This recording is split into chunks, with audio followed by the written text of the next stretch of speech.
momento para mim de muita emoção. O Pierre Guizin fazia parte desse grupo, ele tinha um sonho muito grande de fazer um seminário aqui na UF, porque ele achava que era um lugar em que ele podia falar de língua e literatura juntos, que ninguém deixava na UFRJ, né, André? André sabe um pouco dessa história, né? E aqui ele achava que podia, ele só podia porque ele era estrangeiro aqui, né? Porque se fosse da casa não ia poder não. Mas eu tentei explicar, ele não entendia muito. O Pierre foi um amigo muito querido, muito um irmão para mim. Não vou conseguir não. Eu não vou conseguir. A gente se tornou amigo quando o meu irmão estava com AIDS. Eu perdi um irmão com AIDS, que era gay como ele, e ele se aproximou. Nós trabalhávamos na PUC. E foi um período horrível para mim, horrível. E ele foi muito meu amigo. Ele me levava em casa toda aula, entendeu? Ficava comigo, enfim. Depois, quando pintou o concurso na UF, ele quis fazer para cá, porque aqui trabalhava com literaturas francófonas. E ele perdeu, porque ele não tinha feito mestrado ainda no nosso concurso. Tanto eu quanto ele fizemos concurso para assistente na época. Bastava o mestrado. Ele não tinha o mestrado ainda, não tinha acabado. E eu fiz, né? E aí fiquei gozando ele. Entrei, você não entrou e tal, enfim. E aí ele fez o da UFRJ, fez uma prova de aula brilhante. Eu assisti a prova de aula dele, foi muito bonita. Se deu até ao luxo de falar português no meio da aula de francês, né? Prova de aula em francês. Ele podia, né? Porque todo mundo sabia que ele falava francês. Mas enfim, se fosse um de nós era reprovado, mas ele podia. Mas foi um show de aula e era uma pessoa muito brilhante, foi uma das pessoas assim mais inteligentes e mais cultas, eruditas que eu conheci, tá? Ele sabia tudo, ele tinha uma curiosidade monstruosa, era uma coisa assim, e tudo que fosse diferente o atraía, né? Eu não sei, os alunos que conviveram com ele talvez possam dizer isso também, né? Ele tinha uma atração pelo desconhecido, pelo exótico, pelo diferente, então eu acho que essa escolha de Brasil para ele foi muito por aí, né? Que era muito o brasileiro é muito diferente de suíço, o Brasil é muito diferente. Embora ele dissesse sempre, vocês não têm ideia de como vocês são ocidentais, porque ele estudava lá as culturas, né, orientais, né? Ele trabalhou com o crioulo português na Malásia, né? O cristão. Eu fiz a revisão da tese dele, então eu conhecia bem a tese dele de doutorado. Ele descobriu na Malásia um bairro em Malaca em que as pessoas falam português sem saber que é português. É um crioulo português que eles chamam de cristão, porque ali eles são católicos, num país muçulmano. Então, ele ficou fascinado com isso e fez a tese dele sobre isso, tá?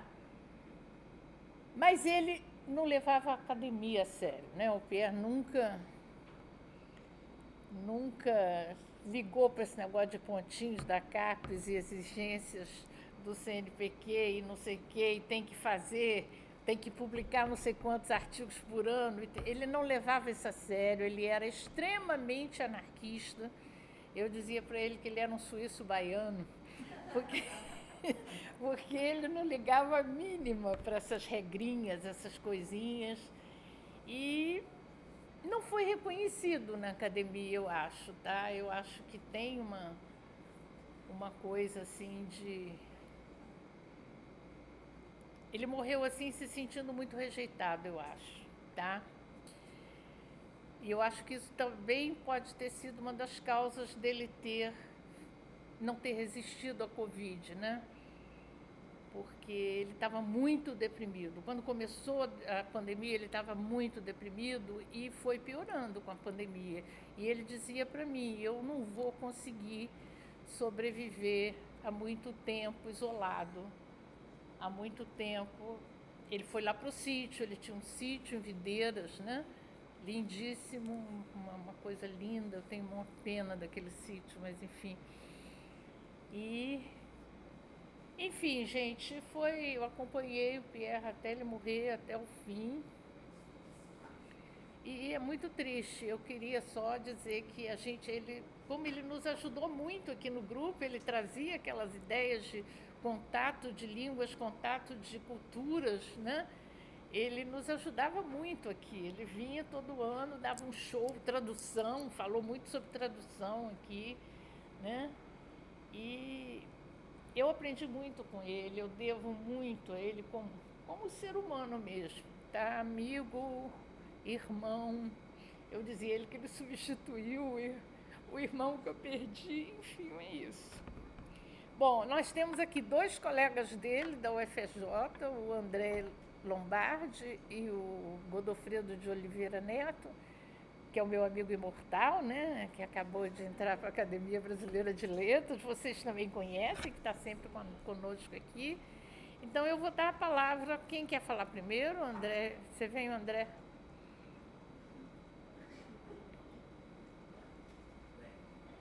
Isso aqui não é discurso não, né? É o jeito dele.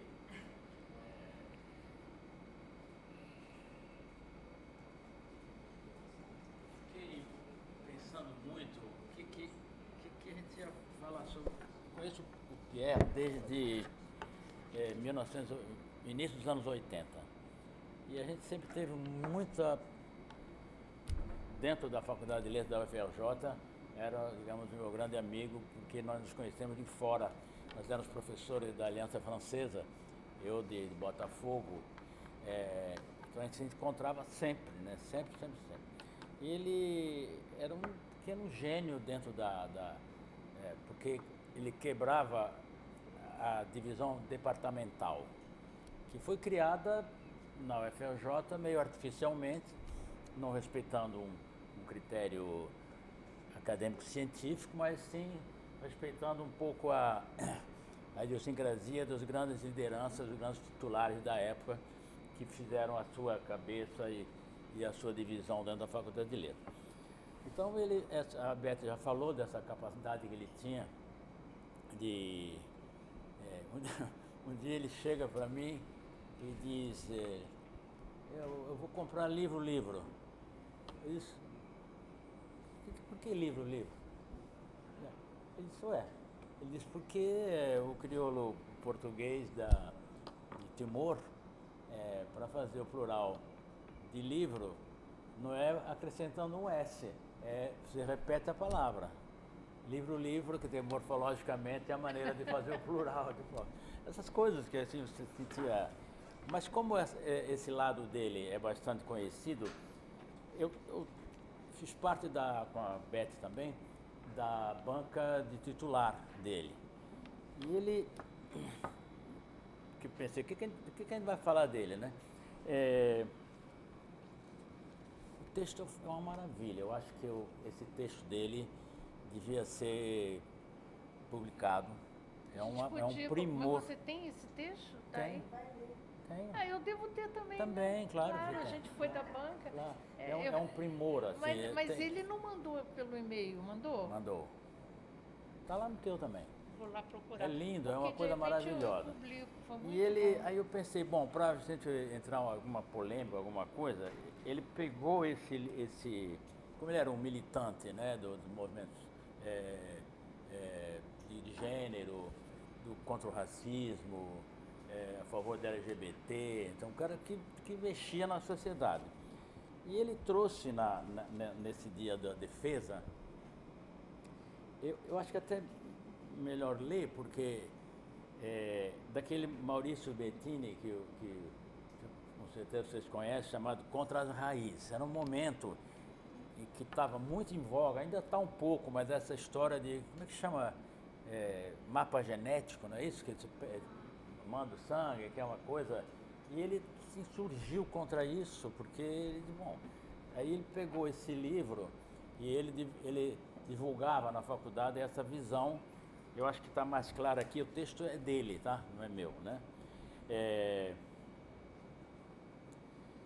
Encontrei também nesse livro Contra as Raízes, de Maurício Bettini, a expressão de sentimentos muito fortes de exílio na própria casa e, paradoxalmente, de familiaridade com lugares ou culturas desconhecidas até o momento de contato.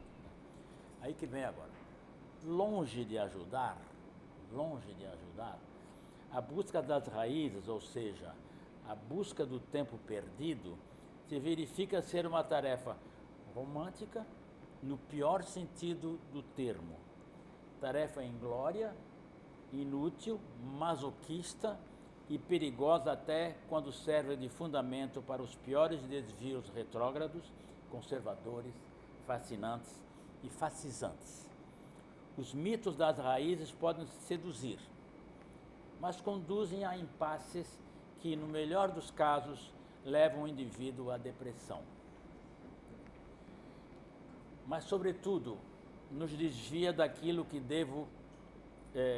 deveria ser o foco dos nossos esforços, a nossa capacidade de acolher e de conviver com outras culturas, o que afinal nos permitiria a escolha de tradições e a escolha de culturas.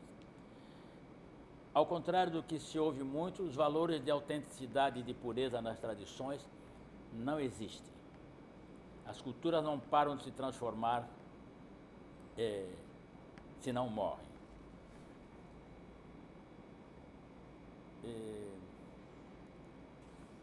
Vou parar aqui porque,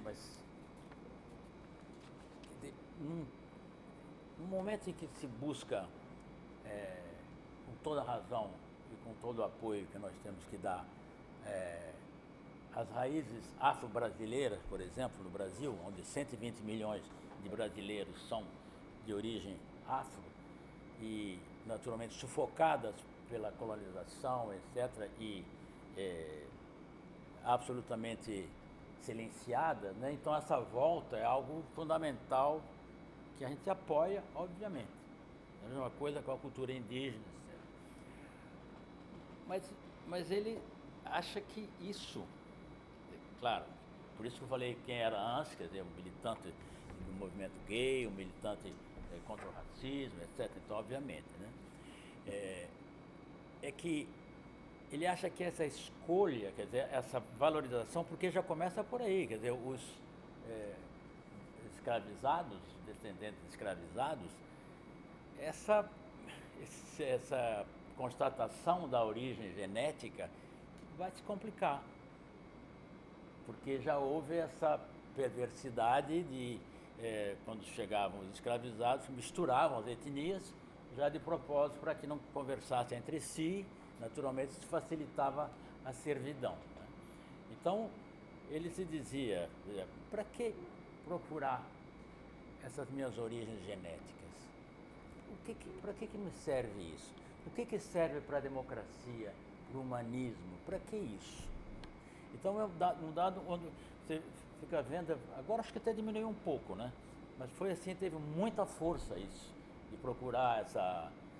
eu soube, inclusive, que na França, acho que é proibido, por lei. Isso é dos Estados Unidos, né? Vai para os Estados Unidos, mas na França é proibido. Eu descobri recentemente isso. Na França, quer dizer, esse acúmulo de dados genéticos é uma atribuição do Estado. Mas eu acho que também não consegue segurar mais. Mas, enfim, era só para trazer essa polêmica. E aí fiquei interessado por esse livro das raízes, porque bota o dedo numa ferida. Então é só para dizer que o Pierre Guézin era isso sempre.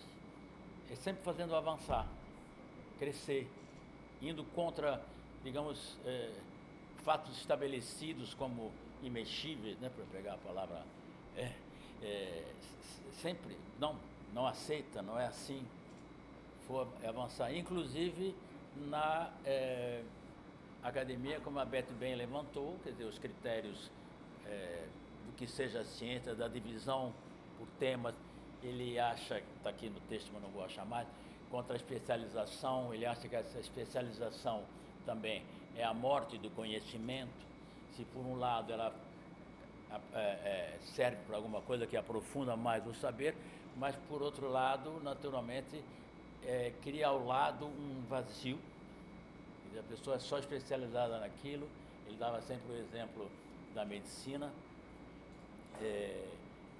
e ele aplaudia essa volta um pouco do equivalente ao clínico geral, de que analisa o que saiu de moda, né, por superespecialização, mas não melhorou a saúde das pessoas. Quer dizer, quando precisa, para um ponto preciso, é evidente, mas ser especialista em fígado, o outro é especialista em coração, o outro e o corpo humano como um todo não é visto nas suas relações com a natureza, nas suas relações com o clima, é algo muito fechado. Então, nesse aspecto, por isso não é um acaso que a Beth tenha falado aqui da questão de ligar língua e literatura, né? E ele, você se lembra do livro do Barthes, Roland Barthes, assim, língua e literatura são indissociáveis para uma análise, né? Mas isso, apesar de todo mundo citar o Barthes, mas ninguém, eu acho que é um prefácio dele, uma livro, indissociáveis. E o Pierre dizia isso para mim, mas todo mundo cita o Roland Barthes, mas está aqui escrito, ele diz isso, que língua e literatura são indissociáveis. Quer dizer, não pode abordar um texto literário, e na ciência de literatura a gente vai ver fundo e forma são indissociáveis. Então todo mundo fala isso, né? Mas depois há uma especialização. Quer dizer, a gente não consegue academicamente levar a cabo essa proposta de que fundo e forma são indissociáveis. Não consegue. Que literatura e língua são indissociáveis. Não consegue, né? Então a gente dividiu os departamentos, língua, literatura, etc. E, no fundo, talvez isso hoje seja questionado, talvez isso não tenha feito avançar o conjunto do navio acadêmico. É isso aí. Obrigada, Godô. Tá. Não, isso foi ele, tá? É tudo ele que falou isso. O Godô, você me manda. Eu vou procurar lá, mas eu acho que eu não tenho. Eu acho que, para mim. Aquela doutora Natália Pasternak, ela escreveu, achei aqui um tempo atrás, um artigo no Globo em que ela diz que essas pesquisas não podem ser levadas a sério. Também acho que não. Ela explica porque geneticamente Não dá. que ela diz que o genoma humano é único. O que fazem essas empresas pegar uma fração do genoma Claro. da pessoa e comparar com bancos de dados. Ela explica por que Exato. que pode ser. Não, eu também acho um absurdo. E mandar para o nosso filho. Mas então, o Pierre se insurgia logo no início contra isso. Enfim, obrigado, gente. Na verdade, o Pierre se insurgia contra tudo, né? Contra ele tudo. era um anarquista, como eu digo. Ele, Em fevereiro desse ano. é aquela coisa, tem governo, eu sou contra. O Pierre era exatamente isso.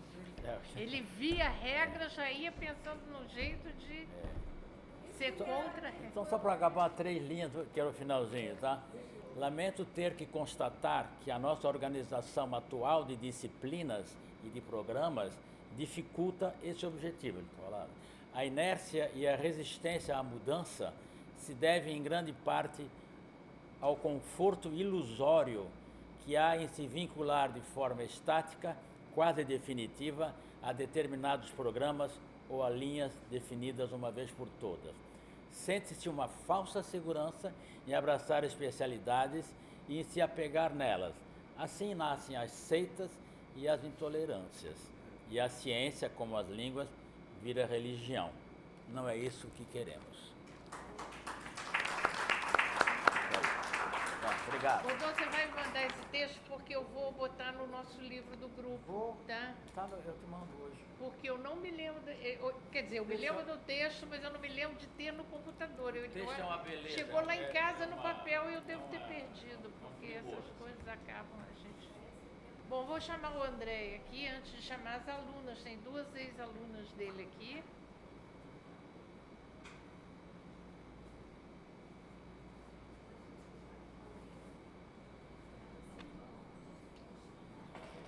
Olha, eu talvez vou dar uma decepção porque a minha memória não é assim grande, mas com Pierre nós tínhamos uma grande intimidade. A intimidade era de vários motivos, baseadas em vários motivos. O primeiro é que, talvez agora não conte muito mais, mas ambos tínhamos uma experiência do 68 europeu. Afinal de contas, o país dele é do lado do meu e tem muitos pontos de contato. Embora os suíços são os suíços e os italianos são os italianos, que tem uma diferença grande. Mas entre nós não tinha tanta diferença porque provavelmente o 68 marcou o Pierre e me marcou, tanto é que nos tornamos 2 anarquistas de fato. Isso era absolutamente impossível não ser assim. Agora, a propósito de línguas e literaturas, Pierre conseguiu que no nosso departamento fosse fundado um setor que se chama Línguas e Literaturas em Contato. E isso daqui funciona ainda e permite, na verdade, justamente a superação daquela divisão que nós temos na pós-graduação entre língua e literatura, e isso já rendeu várias coisas muito positivas.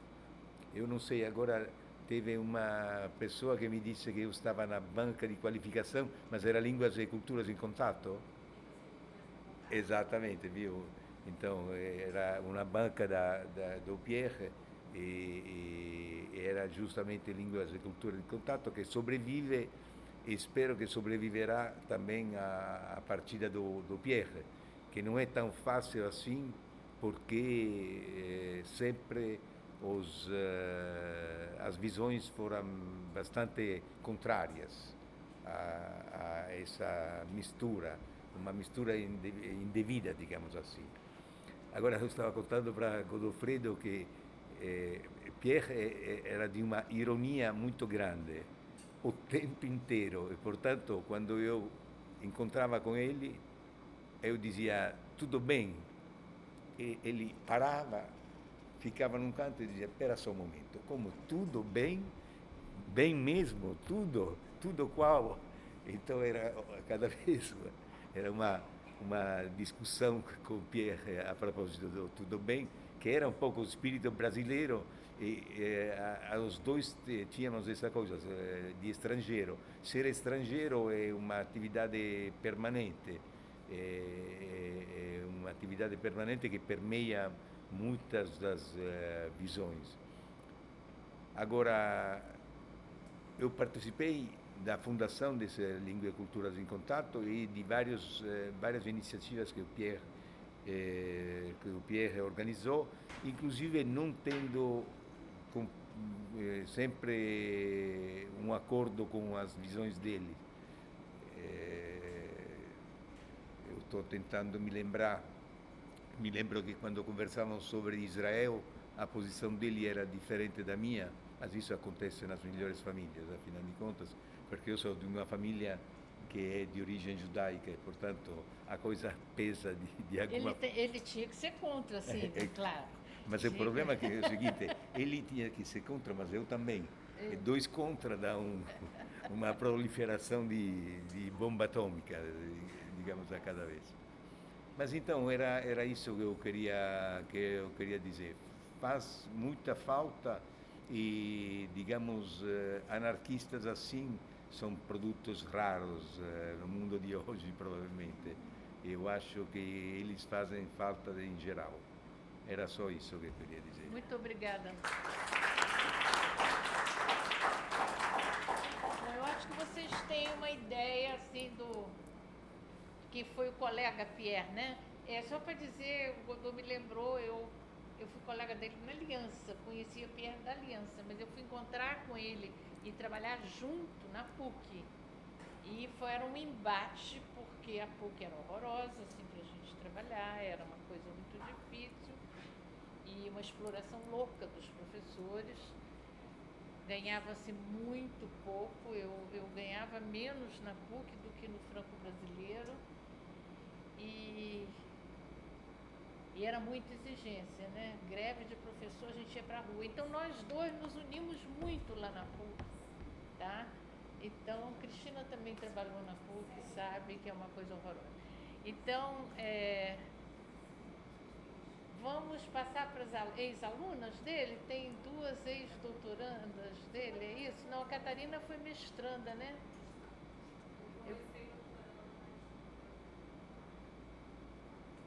Vocês vêm então para cá? Começa com a Cristiane.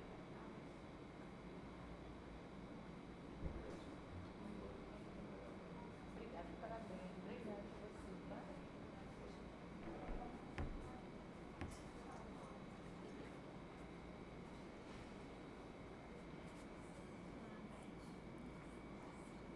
Bom, a Cristiane, você é professora do CAP, né? Do CAP da UFRJ. Eu sou professora do CAP da UFRJ hoje em dia. Eu fiz mestrado e doutorado com o Pierre. Logo que eu conheci Pierre, eu estava na graduação e as aulas de graduação eram muito legais. Eu gostava muito, estou falando igual aluna adolescente. Era muito bom ver que alguém podia trazer o contato do estrangeirismo sem ser tão... sem ser imposto. E ele não tinha essa ideia de impor nada. E isso eu gostava muito. Ele me chamou para fazer pesquisa com ele na graduação, mas na época eu já fazia pesquisa de português. Aí eu não fiz, aí eu fiquei muito chateada. Por mim eu faria as 2, mas eu não tinha como. Aí eu escolhi ficar com português na graduação. Mas quando eu terminei a graduação, eu fui visitar os Pirineus. A faculdade teve um concurso lá que se chamava Découvrir la France. Era a faculdade junto com o consulado francês. E aí eu fui chamada para conhecer os Pirineus. Aí eu fui, antes de ir, eu contando para o Pierre, eu vou visitar os Pirineus, eu vou isso, eu vou aquilo. E ele, ai, que bom, você vai virar cabrita. Aí eu fui, gostei muito de lá. E quando eu voltei, eu já tinha eu já tinha a ideia do que eu faria no mestrado, porque lá eu encontrei pessoas que falavam dialetos que não poderiam ser falados, né, tipo provençal, outras línguas, né, na verdade. E aí eu cheguei para o Pierre, eu conheci um senhor que não podia falar a língua dele perto da gente, porque não deixavam. Nós éramos 14 estagiários e tinha um senhor que falava provençal, só que as pessoas que estavam lá não permitiam que ele falasse provençal com a gente. Eu queria ouvir o provençal. E isso me deixou muito angustiada. Quando eu cheguei, eu falei, Pierre, olha o que aconteceu. Tinha um senhor falando provençal e a gente não podia conversar com ele, porque ele estava tipo, sendo silenciado, né? E aí Pierre falou assim, isso aí dá para você fazer mestrado. Pensa aí no que você pode fazer. E aí eu fui e encontrei um livro que falava da Revolução Francesa e como foi a imposição do francês oficial na época da Revolução e como eles queriam, nessa época da Revolução, destruir todos os dialetos, todas as línguas que não eram o francês, para que se pudesse ter a língua da liberdade, né? E aí eu mergulhei nesse assunto junto com o Pierre. E era bem legal que eu não consigo trabalhar com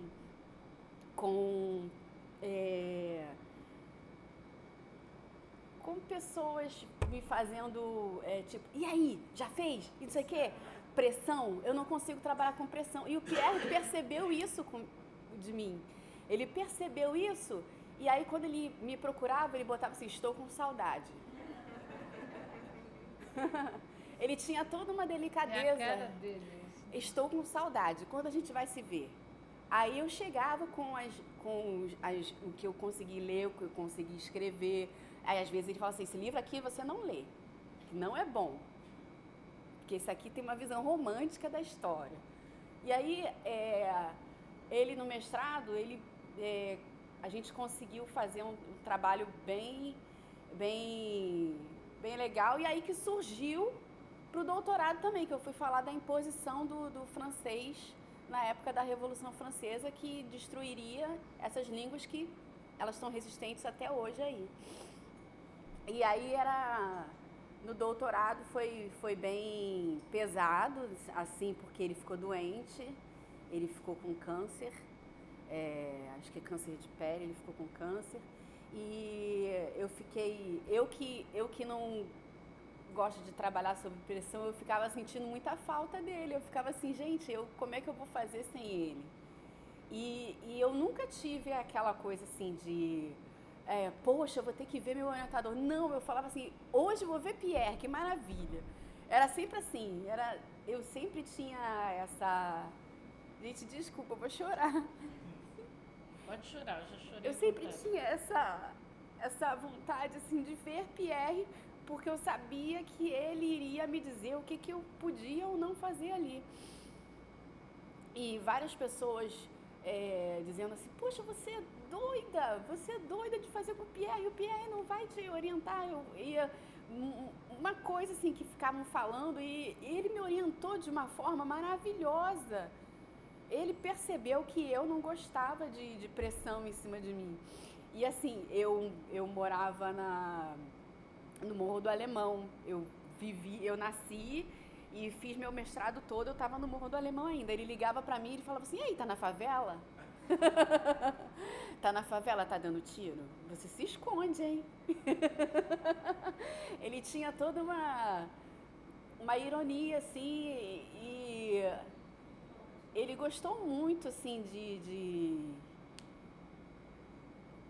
de orientar. Eu achei que ele gostou muito de orientar aquele tema, e eu e ele, assim, a gente foi muito...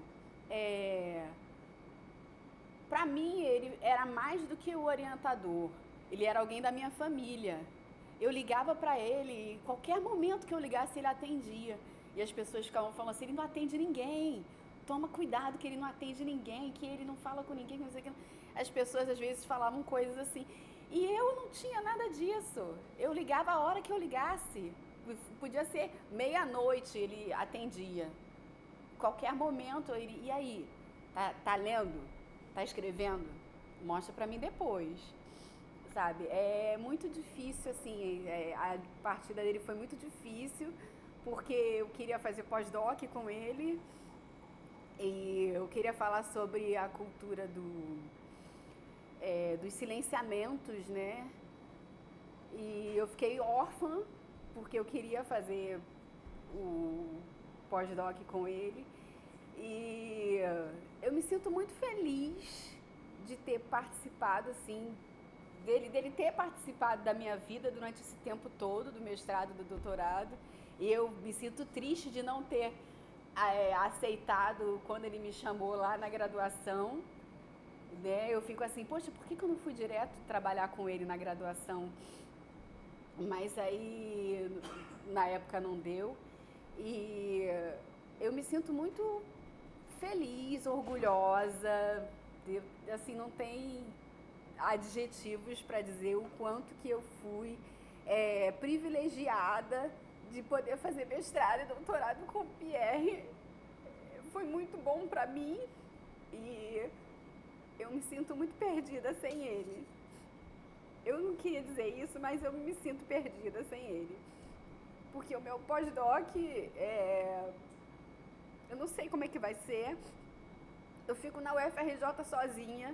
E aí eu fico pensando em entrar em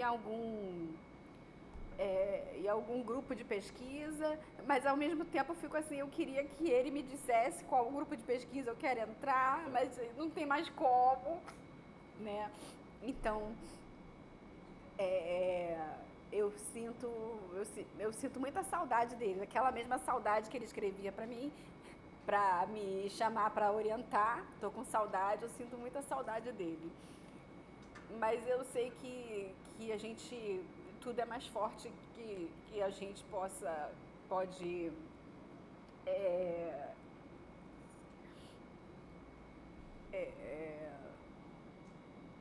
as coisas acontecem, né? Infelizmente ele foi embora, mas eu espero continuar e fazer meu pós-doc e continuar dando aula e talvez um dia orientar também como ele. Eu acho que é importante a gente fazer dessa forma como ele fazia. Eu sempre gostei muito que ele nunca me discriminou, nunca, assim, por eu morar na favela, por eu ser da favela, nunca, ele sempre achava aquilo tão pitoresco, ele falava que era muito pitoresco eu morar na favela. Era muito pitoresco e quando eu me mudei, ele foi, me deu os parabéns, falou assim, você conseguiu comprar sua casa própria e sempre eu não consigo pensar nele sem que seja assim com muito carinho mesmo. Você dá aula de quê, não? Eu dou aula de francês no CAP da UFRJ. E aí eu fiquei quando começou a pandemia, eu fiquei com burnout. Porque eu não estava conseguindo me adequar a essas novas tecnologias de ter que falar com o aluno pela internet, não sei o que, eu fiquei com burnout. E aí ele me ligou rapidamente e ele ficou me acompanhando. Ele me acompanhou esse tempo todo que eu fiquei com burnout, ele foi me acompanhando e foi dizendo que era para eu ter força, que eu ia sair daquela, que eu ia voltar da aula, que eu ia conseguir voltar a fazer o meu trabalho direito. E realmente foi isso que aconteceu. Eu tô dando aula no CAP da UFRJ de novo e tô sem PR, mas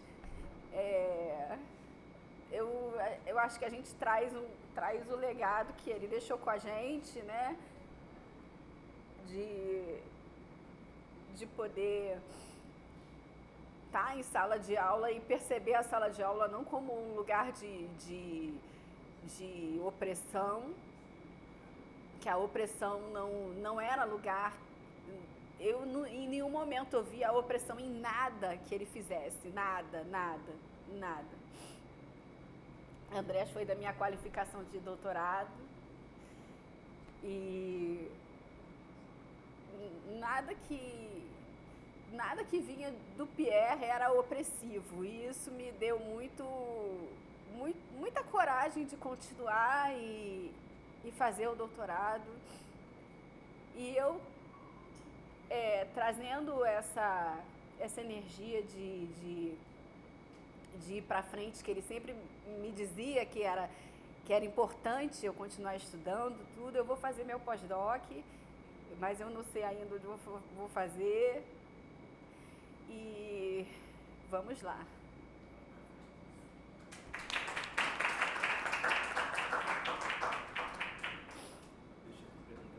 Obrigada, Cristiane. Você sempre liga para os seus professores amanhã?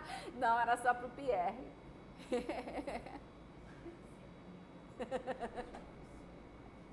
E ele me atendia. Bom, eu acho que eu vou sair daqui porque a Cristiane vai apresentar Catarina. slides. Desculpa, Catarina, estou trocando os números. É um pouco estranho ainda falar dele no passado, né? Eu lembro que ele foi meu professor na graduação, óbvio, em Fundamentos da Cultura Francesa, mas está muito longe, né? Mas a gente foi se encontrar realmente no mestrado, que foi há pouquíssimo tempo, em 2019. Eu acho que fazendo um pupurri do que todo mundo falou já sobre ele, a ironia era uma das características que eu mais gostava, de fato. Assim que eu cheguei na sala dele para a gente fazer a reunião, para ver se ele me aceitaria como orientanda, Eu falei, oi, professor, bom dia.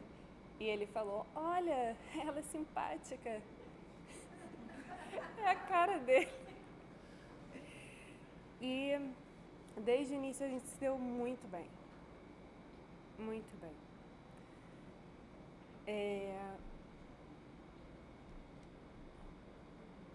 Aqui eu trago algumas imagens de alguns amigos. Eu não tinha todas as fotos dele, porque eu não tenho mais Facebook.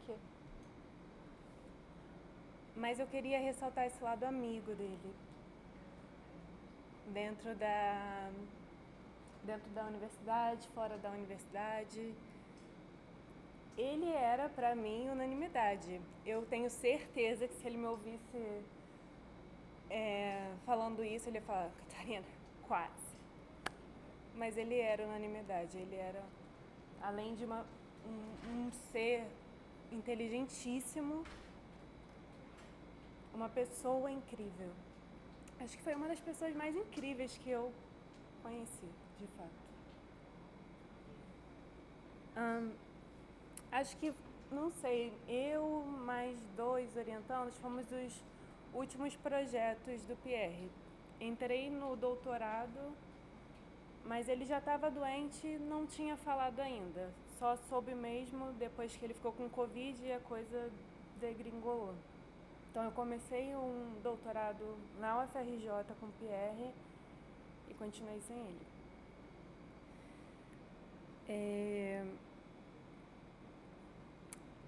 Como o professor Godofredo falou e também o professor Andréa, ele lutou muito para criar essa linha de pesquisa, Línguas e Culturas em Contato, porque ele acreditava nesse ensino mais plural e diverso.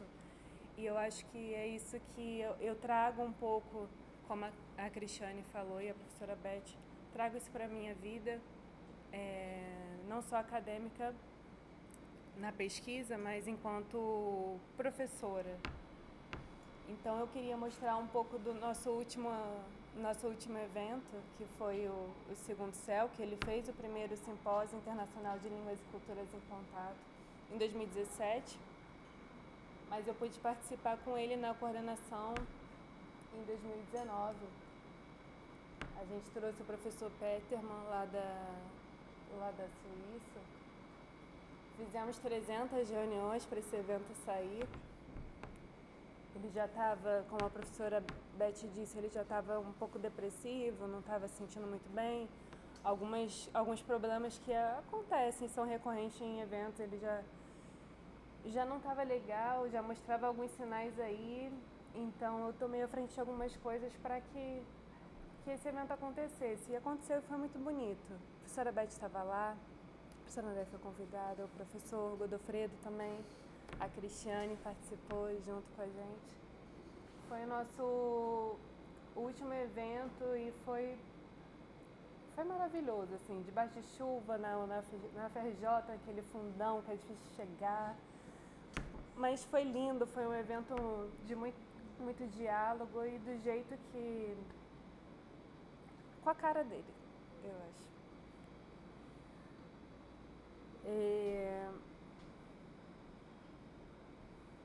Isso aqui é a foto do Celk também, um dos últimos eventos que ele participou aqui, um evento da professora Beth, eu vim com ele. Ela pediu para ele fazer uma palestra e ele falou... 2019 também, né? Se eu não me engano, 2019. A nossa relação só cresceu depois disso. Ele, além de um professor, ele é amigo.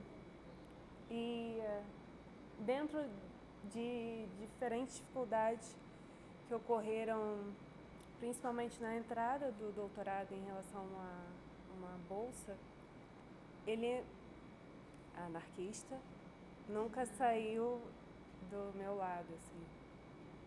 Acho que se eu não fosse ele, não tinha feito o que eu fiz. Ele é o cara. Então, eu queria trazer, na verdade, aqui uma memória, por isso as imagens, de manter essa memória dele viva, porque ele era isso. Quero festejar com vocês a memória do Pierre Guizin. e dizer que eu sou muito grata e feliz por ter sido orientanda dele.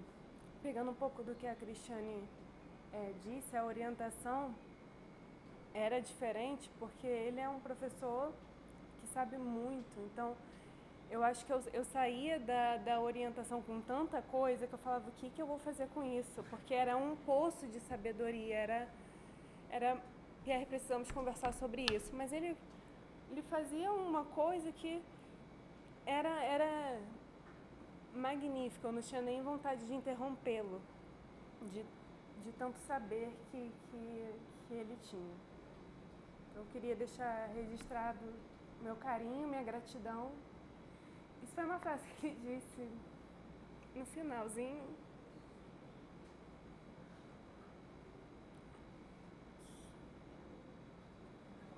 Uma memória cheia de flores. Foi isso.